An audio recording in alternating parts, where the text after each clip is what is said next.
ఈ మూడు కార్పొరేషన్లని విభజించడం తీసుకున్న నిర్ణయం పూర్తిగా ప్రజాభిప్రాయానికి విరుద్ధంగా తీసుకున్న నిర్ణయంగా మరి నేను తెలియజేస్తా ఉన్నాను. మరి ఒక నిర్ణయం పూర్తిగా అప్రజాస్వామిక పద్ధతిలో తీసుకున్నారు.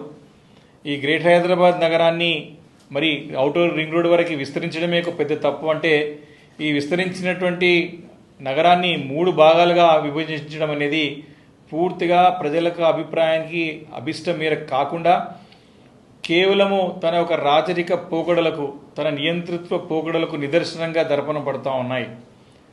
ముఖ్యమంత్రి రేవంత్ రెడ్డి గారు తన ఒక జూబ్లీస్ ప్యాలెస్లో కూర్చొని అప్పటికప్పుడు నిర్ణయాలు తీసుకుని మరి ప్రకటించి ప్రజలపైన రుద్దే ప్రయత్నం చేస్తూ ఉన్నారు.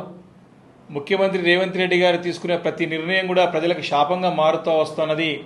ఇప్పుడు ఈ నిర్ణయం కూడా హైదరాబాద్ నగరాన్ని ఔటర్ రింగ్ రోడ్ వరకు విస్తరించిన నగరాన్ని మూడు కార్పొరేషన్లను విభజించడం కూడా హైదరాబాద్ నగర ప్రజలకు శాపంగా మారబోతుందని చెప్పి ఈ సందర్భంగా మనవి చేస్తా ఉన్నాను. ముఖ్యమంత్రి రేవంత్ రెడ్డి గారు పదే పదే పదే పదే ఫ్యూచర్ సిటీ అంటాడు, ఒకసారి ఫోర్త్ సిటీ అంటాడు, ఒకసారి ఫార్మా ఏదో సిటీ అంటాడు. లేని నగరం గురించి తాపత్రయపడుకుంటూ ఉన్న నగరాన్ని పూర్తిగా విస్మరించినాడు రేవంత్ రెడ్డి గారని స్పష్టంగా నేను తెలియజేస్తా ఉన్నాను.